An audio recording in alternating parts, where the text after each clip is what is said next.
So you've given us tips for actors. Wonderful tips. What tips would you give for young directors to get Well, that they want, those that want to get into television? the only way to learn to direct is to direct, which is kind of one of the problems with the profession because directing involves it's not like you're a painter and all you need is an easel and some paints and you can go and practice. I mean, in order to direct, you need a crew, you need cameras, you need actors, you need music, you need all the things that are involved in making a movie.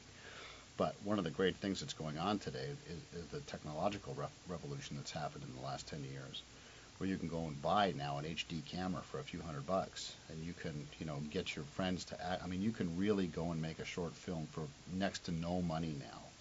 And if you are someone who aspires to direct, you've got to show the world that you can direct. And that's the way to do it, I think, is to, take one of these little cameras and get a few people who, somebody who wants to be a grip, somebody who wants to be a cameraman, a few people who want to be actors, and go out there and start making movies. That's what you did. And that's what I did. And that's the way you build up a repertoire. That's how you show people that you can direct. Because anybody who's going to nobody's going to hire you based on your word that you can direct. Right. They want to see something you've directed. Right. So that's what you have to do. And it's a lot of work. It's not anything you can just, pull together in a day. You have to write the script. You have to cast it. You have to go through all those things. But that's all part of directing, too. What's your favorite part of directing? I like it all, actually. I mean, each part of directing an episode of television, for example, has a kind of a different energy to it. While you're in pre-production, you're riding around in the van, you're looking for locations, you're in casting, you're talking to the storyboard artist, you're sitting with the AD to figure out the schedule. It's like that's where all the pieces of the crossword puzzle start to fit together and how you're actually going to get through 8 or 9 days of production. And then once you start production, your energy changes because now the pressure's on. Now you've got to make those days. You've got to get those shots. You've got to get those performances. I mean, I literally can feel a change in my body the night before I start shooting where the adrenaline valve opens and it starts to flow, and I can't shut it off. When I'm shooting, I don't sleep well. I sleep for maybe 4 hours a night, very restless, fitful sleep. The show is constantly going around in my mind. I'm thinking about shots. I'm thinking about moments. It's just like it's in there and it's brewing. Then the moment we call wrap, all that goes away, and I kind of return to an energy that's unlike prep, actually, where I'm really calm and quite satisfied that, I got through it and it went well and everybody's happy. And now you move into post-production. I guess if I had to pick a favorite part, I really like post. I really like the editing. Really? Yeah, because that's where you can go in and enjoy what you've done.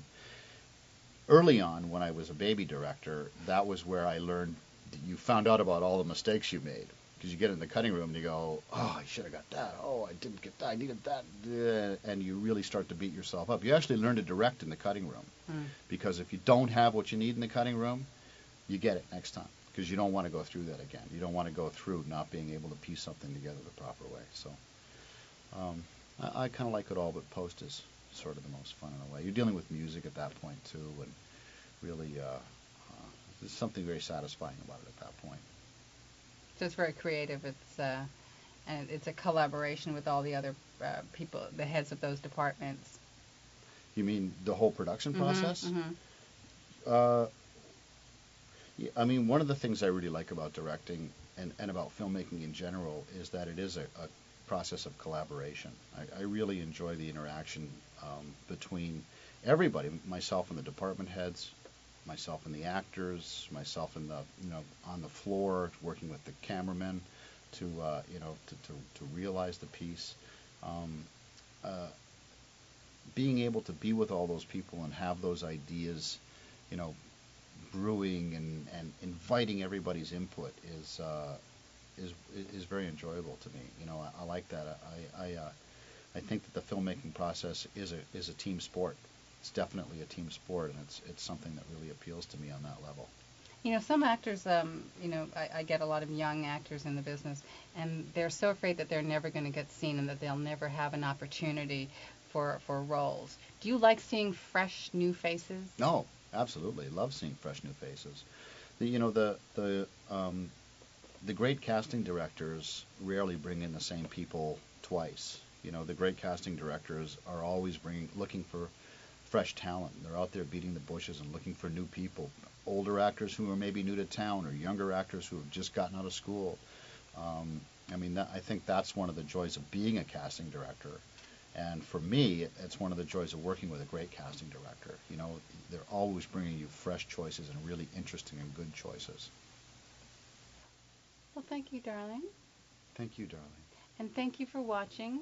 And I hope that we've been able to help you and give you some advice and some inspiration. And if you would like any more information about accents, you can contact me at www.theaccentcoach.com. Make sure you put the word "the" before accent coach. And I would love to hear from you. Thank you so much. Bye. Bye.